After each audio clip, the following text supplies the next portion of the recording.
Normally എത്രയാണ് ഹീമോഗ്ലോബിൻ്റെ അളവ് എന്ന് നോക്കാം. പുരുഷന്മാരിലാണെങ്കിൽ 13 മുതൽ 16 വരെ, സ്ത്രീകളിൽ 12 മുതൽ 15 വരെയും, കുട്ടികളിൽ 11 മുതൽ 13 വരെയും, ഗർഭിണികളിൽ 11 മുതൽ 13 വരെയാണ് ബ്ലഡിൽ വേണ്ട വാല്യൂ. എല്ലിൻ്റെ മജ്ജയ്ക്ക് എന്തെങ്കിലും പ്രശ്നമുണ്ടെങ്കിൽ, അല്ലെങ്കിൽ ചില വൈറൽ ഇൻഫെക്ഷന് ശേഷം, അല്ലെങ്കിൽ ചില ക്യാൻസറിനൊക്കെ കീമോതെറാപ്പി എടുത്ത ശേഷം നമുക്ക് RBCയുടെ പ്രൊഡക്ഷൻ കുറയുന്നു. RBC കുറയുന്നത് മൂലം അനീമിയ വരാം. അതാണ് എപ്ലാസ്റ്റിക് അനീമിയ. നമ്മൾ ഇരുമ്പ് പാത്രങ്ങളിൽ പാചകം ചെയ്യുന്നത് വഴിയും നമുക്ക് അയൺ ശരീരത്തിൽ എത്തിക്കാൻ പറ്റും. ഹായ്, ഞാൻ ഡോക്ടർ പ്രിയ, Q1 ഹെൽത്ത് കെയറിലെ ഹോമിയോപ്പതിക് ഫിസിഷ്യനാണ്. ഇന്ന് നമ്മുടെ ക്ലിനിക്കിൽ ഒരുപാട് അമ്മമാർ കുട്ടികളെ കൊണ്ടുവരാറുണ്ട്. ഓർമ്മക്കുറവ്, അല്ലെങ്കിൽ തലവേദന, തലകറക്കം, ശ്രദ്ധക്കുറവ് എന്നൊക്കെ പറഞ്ഞു. നമുക്ക് ആളെ കാണുമ്പോൾ തന്നെ മനസ്സിലാവും വിളർച്ചയാണ് അവരുടെ പ്രധാന കാരണമെന്ന്. ഇന്ന് നമുക്ക് ഈ വിഷയത്തെക്കുറിച്ച് സംസാരിക്കാം. എന്താണ് വിളർച്ച അല്ലെങ്കിൽ അനീമിയ, എന്തുകൊണ്ടുണ്ടാവുന്നു എന്നും എങ്ങനെ നമുക്ക് മാനേജ് ചെയ്യാമെന്നും നോക്കാം. എന്താണ് അനീമിയ? ശരീരത്തിലെ ചുവന്ന രക്താണുക്കളുടെ അല്ലെങ്കിൽ ഹീമോഗ്ലോബിൻ്റെ അളവ് കുറയുന്ന അവസ്ഥയാണ് അനീമിയ. നോർമലി എത്രയാണ് ഹീമോഗ്ലോബിൻ്റെ അളവ് എന്ന് നോക്കാം. പുരുഷന്മാരിലാണെങ്കിൽ 13 മുതൽ 16 വരെ, സ്ത്രീകളിൽ 12 മുതൽ 15 വരെയും, കുട്ടികളിൽ 11 മുതൽ 13 വരെയും, ഗർഭിണികളിൽ 11 മുതൽ 13 വരെയാണ് ബ്ലഡിൽ വേണ്ട വാല്യൂ. ഇനി എന്തുകൊണ്ടൊക്കെയാണ് അനീമിയ അല്ലെങ്കിൽ വിളർച്ച ഉണ്ടാവുന്നത് നോക്കാം. പ്രധാനമായും 3 കാരണങ്ങൾ കൊണ്ടാണ് ഉണ്ടാകുന്നത്. ഒന്നാമതായിട്ട് ശരീരത്തിൽ നിന്ന് രക്തം നഷ്ടപ്പെടുന്നതുകൊണ്ട്. നമുക്ക് എന്തെങ്കിലും പെട്ടെന്നൊരു ആക്സിഡൻറ്റ് ഉണ്ടാകുമ്പോൾ, സ്ത്രീകളിലാണെങ്കിൽ ആർത്തവ സമയത്ത് ഫൈബ്രോയിഡൊക്കെ ഉള്ളവരിൽ കാണാം, അല്ലെങ്കിൽ നമുക്ക് കുടലുകൾക്ക് എന്തെങ്കിലും രോഗം ബാധിച്ചാൽ കാണാം. ഈ കാരണങ്ങൾ കൊണ്ടൊക്കെ ശരീരത്തിൽ നിന്ന് രക്തം നഷ്ടപ്പെടുമ്പോൾ നമുക്ക് RBCയുടെ അളവ് കുറയുന്നു. രണ്ടാമതായിട്ട് നമ്മുടെ ശരീരത്തിൽ HBയുടെ അളവ് കുറയുന്നത് കൊണ്ട് നമുക്ക് വിളർച്ച വരാം. HBയുടെ അളവ് കുറയണമെങ്കിൽ ഒന്നെങ്കിൽ നമ്മൾ പോഷക ഗുണമുള്ള ആഹാരം കഴിക്കാത്തത് കൊണ്ട് വരാം, അല്ലെങ്കിൽ ശരീരത്തിൽ ഇരുമ്പിൻ്റെ അബ്സോർപ്ഷൻ കൃത്യമായിട്ട് നടക്കുന്നില്ലെങ്കിലും നമുക്ക് വരാം. മൂന്നാമതായിട്ട് ചുവന്ന രക്താണുക്കൾ പെട്ടെന്ന് നശിക്കുന്നത് കൊണ്ടും നമുക്ക് വിളർച്ച വരാം. നോർമലി ഒരു RBCയുടെ ആയുസ് എന്ന് പറയുന്നത് 120 ദിവസമാണ്. ഇതിലും കുറഞ്ഞ് ചിലപ്പോൾ ചില കണ്ടീഷൻ, ചില ജനിതക രോഗങ്ങളിൽ പെട്ടെന്ന് നശിച്ചു പോകുന്നത് കാണും. ഇതുവഴിയും നമുക്ക് വിളർച്ച ഉണ്ടാവാം. പ്രധാനമായും കുട്ടികളിൽ, കൗമാരക്കാരായ പെൺകുട്ടികളിൽ, ഗർഭിണികളിൽ, അതുപോലെ തന്നെ മുലയൂട്ടുന്ന അമ്മമാരിലാണ് ഈ വിളർച്ച കൂടുതലായും കാണുന്നത്. ഇനി എന്തൊക്കെയാണ് വിളർച്ചയുടെ ലക്ഷണങ്ങൾ എന്ന് നോക്കാം. നമ്മൾ നോക്കുമ്പോൾ നമ്മുടെ സ്കിന്നിൽ, കൺതടങ്ങളിൽ, മോണയിൽ, നാക്കിൽ, ഉള്ളം കൈയിൽ ഒക്കെ വിളർച്ച കാണാം.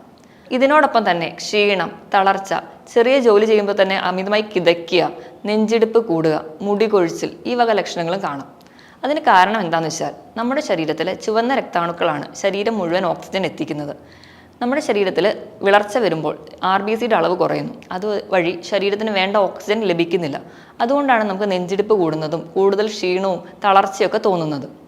ഇതിനോടൊപ്പം തന്നെ നമ്മുടെ കയ്യിലെ ചെറിയ വിരലുകളിലെ ജോയിൻസിലൊക്കെ കറുത്ത നിറം കാണാം. അതിൽ നഖത്തിന് ചുറ്റും കറുത്ത നിറം വരുന്നത് കാണാം. ഇതുപോലെ നമ്മുടെ നഖത്തിൻ്റെ ഷേപ്പ് മാറി ഒരു സ്പൂൺ പോലെ ആവുന്നത് കാണാം. ഇതോടൊപ്പം തന്നെ നമുക്ക് ചിലരിലൊക്കെ കാണാം നമുക്ക് ദഹിക്കാത്ത ഭക്ഷണങ്ങൾ, അതായത് ചിലരൊക്കെ നമ്മുടെ പച്ച അരി, അതുപോലെ തന്നെ മണ്ണൊക്കെ കഴിക്കാനുള്ള ഒരു ടെൻഡൻസി. നമ്മളതിനെ പിത്തം അല്ലെങ്കിൽ പിക്ക നേച്ചർ എന്നൊക്കെ പറയാം. ഇതുപോലെ കാൽപാദങ്ങൾക്ക് നീര്, ഇതൊക്കെ നമ്മൾക്ക് വിളർച്ച മൂലമാണ് ഉണ്ടാവുന്നത്. ഇനി നമുക്ക് വിളർച്ച ഉണ്ടാകുമ്പോൾ എന്തൊക്കെ കോംപ്ലിക്കേഷൻ ഉണ്ടാവുമെന്ന് നോക്കാം. ഓരോരുത്തരുടെ പ്രായത്തിനനുസരിച്ച് ഈ കോംപ്ലിക്കേഷൻ മാറുന്നു.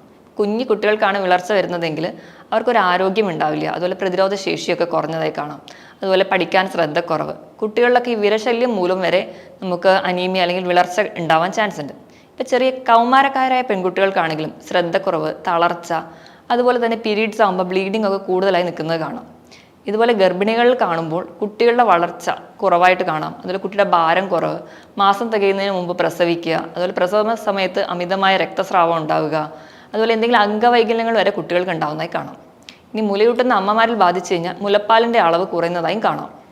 അനീമിയ തന്നെ പല ടൈപ്പ് ഉണ്ട്. നമുക്ക് ഏതൊക്കെയാണെന്ന് നോക്കാം. ആദ്യത്തേതാണ് അയൺ ഡെഫിഷ്യൻസി അനീമിയ. നമ്മുടെ രക്തത്തിൽ ഇരുമ്പിൻ്റെ അംശം കുറയുന്നത് മൂലമുണ്ടാകുന്ന വിളർച്ച.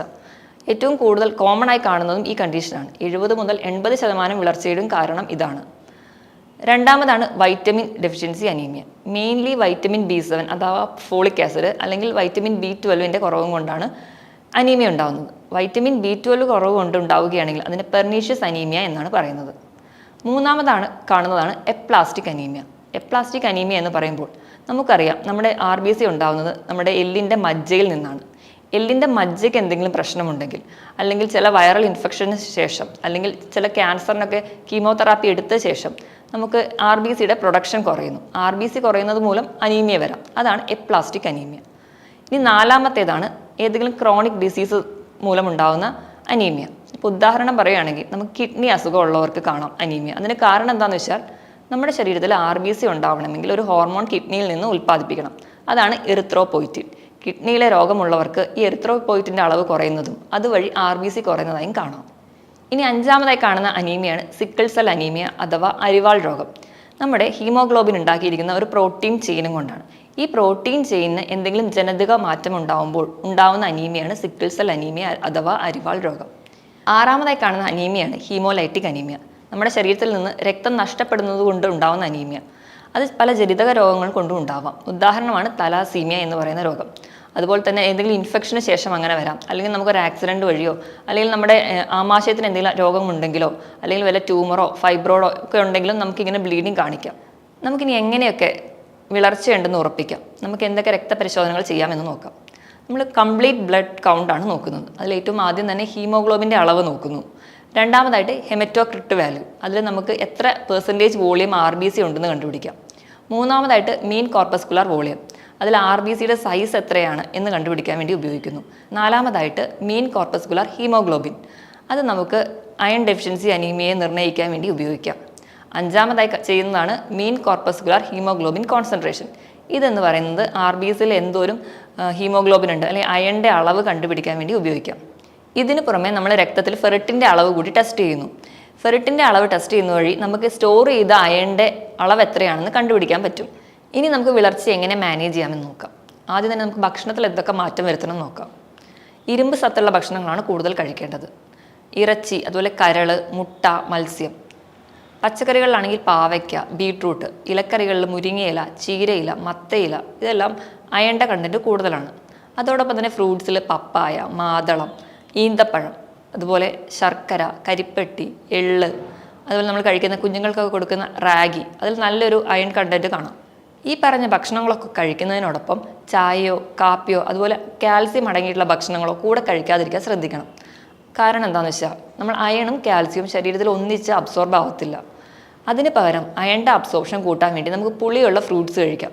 വൈറ്റമിൻ C അടങ്ങിയിട്ടുള്ള നെല്ലിക്ക, നാരങ്ങ, ഓറഞ്ച് ഇതൊക്കെ കഴിക്കുകയാണെങ്കിൽ അയണിൻ്റെ അബ്സോർപ്ഷൻ കൂടുന്നതായിട്ടും കാണാം.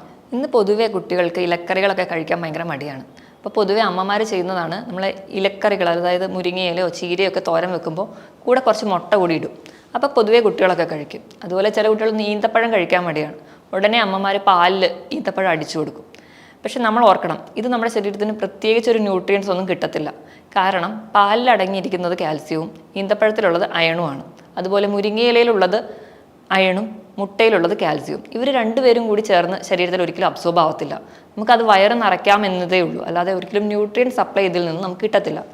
ഇങ്ങനെയൊക്കെ ചെയ്യുന്നതിന് പകരം നമ്മളിപ്പോൾ ഒരു എള്ളുണ്ടിയൊക്കെ കഴിക്കുകയാണെങ്കിൽ കുറച്ച് കഴിഞ്ഞ് ഒരു ഇച്ചിരി നാരങ്ങാ വെള്ളമൊക്കെ കുടിക്കുകയാണെങ്കിൽ നമ്മുടെ ശരീരത്തിൽ കുറച്ച് കൂടുതൽ അല്ലെങ്കിൽ കുറച്ച് പെട്ടെന്ന് അയൺ അബ്സോർപ്ഷൻ നടക്കുന്നതായി കാണാം. അയൺ കഴിക്കുന്നതിനോടൊപ്പം തന്നെ നമുക്ക് വൈറ്റമിൻ B12ഉം വൈറ്റമിൻ B7ഉം ആവശ്യമാണ്. വൈറ്റമിൻ B12 ലഭിക്കാനായിട്ട് നമുക്ക് ഭക്ഷണത്തിൽ തൈര് ഉൾപ്പെടുത്താം. ഇലക്കറികൾ, അതുപോലെ തന്നെ ഇറച്ചി, കരള്, ഇതിലൊക്കെ വൈറ്റമിൻ B12 ധാരാളമായിട്ടുണ്ട്. വൈറ്റമിൻ B7 അടങ്ങിയ ഭക്ഷണങ്ങളാണ് മധുരക്കിഴങ്ങ്, ചീസ്, അതുപോലെ ചീര, അതുപോലെ തന്നെ മൃഗങ്ങളുടെ ഇറച്ചി, അതുപോലെ ലിവറിലൊക്കെ വൈറ്റമിൻ B7ഉം കാണുന്നുണ്ട്. ഈ ഭക്ഷണത്തോടൊപ്പം തന്നെ ധാരാളം വെള്ളം കുടിക്കുന്നത് നമ്മുടെ വിളർച്ചയ്ക്ക് ഒരു പരിഹാര മാർഗം തന്നെയാണ്. ഇനി ചെറിയ കുഞ്ഞുങ്ങളിലൊക്കെ വിളർച്ച ഉണ്ടാവാതിരിക്കാൻ വേണ്ടി 6 മാസം വരെ പൂർണ്ണമായും മുലപ്പാൽ മാത്രം കൊടുക്കുക. 1 വയസ്സിന് ശേഷം മാത്രം പശുവിൻ പാൽ കൊടുക്കുക. അതുപോലെ കൃത്യസമയത്ത് വിരയിളക്കുക. 6 മാസം കൂടുമ്പോൾ വിരയിളക്കാൻ ശ്രദ്ധിക്കണം. ഇതുവഴി നമുക്ക് വിളർച്ചയെ ഒരു പരിധി വരെ തടയാൻ പറ്റും. ഇതിന് പുറമെ നമുക്ക് എന്തെങ്കിലും കുടലിൽ എന്തെങ്കിലും രോഗങ്ങൾ, അല്ലെങ്കിൽ ഇൻഡസ്ട്രൈനൽ പോളിപ്പോ അങ്ങനെ എന്തെങ്കിലും രോഗം ഉണ്ടെങ്കിലോ, സ്ത്രീകളിലാണെങ്കിൽ വല്ല ഓവേറിയൻ ട്യൂമറോ അല്ലെങ്കിൽ യൂട്രസിൽ എന്തെങ്കിലും മുഴകളൊക്കെ ഉള്ളവർക്കും ഇങ്ങനെ ബ്ലീഡിങ് വന്നിട്ടും വിളർച്ച ഉണ്ടാവാം. അപ്പം നമ്മൾ ആദ്യം ആ കാരണങ്ങൾ മാറ്റിയാലും നമുക്ക് ഈ വിളർച്ചയെ നീക്കാം.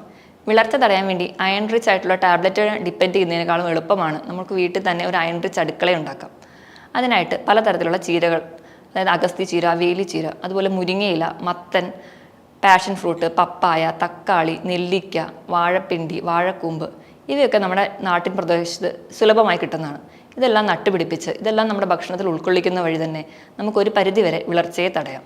ഇതോടൊപ്പം തന്നെ നമ്മൾ ഇരുമ്പ് പാത്രങ്ങളിൽ പാചകം ചെയ്യുന്നത് വഴിയും നമുക്ക് അയൺ ശരീരത്തിൽ എത്തിക്കാൻ പറ്റും. ഈ പറഞ്ഞ ഭക്ഷണമൊക്കെ ഫോളോ ചെയ്യുന്നതിനോടൊപ്പം ഹോമിയോപ്പതിയിൽ അനീമിയയ്ക്ക് ഫലപ്രദമായ ചികിത്സ ലഭ്യമാണ്. മറ്റൊരു ഹെൽത്ത് ടോപ്പിക്കുമായിട്ട് വീണ്ടും കാണാം. താങ്ക്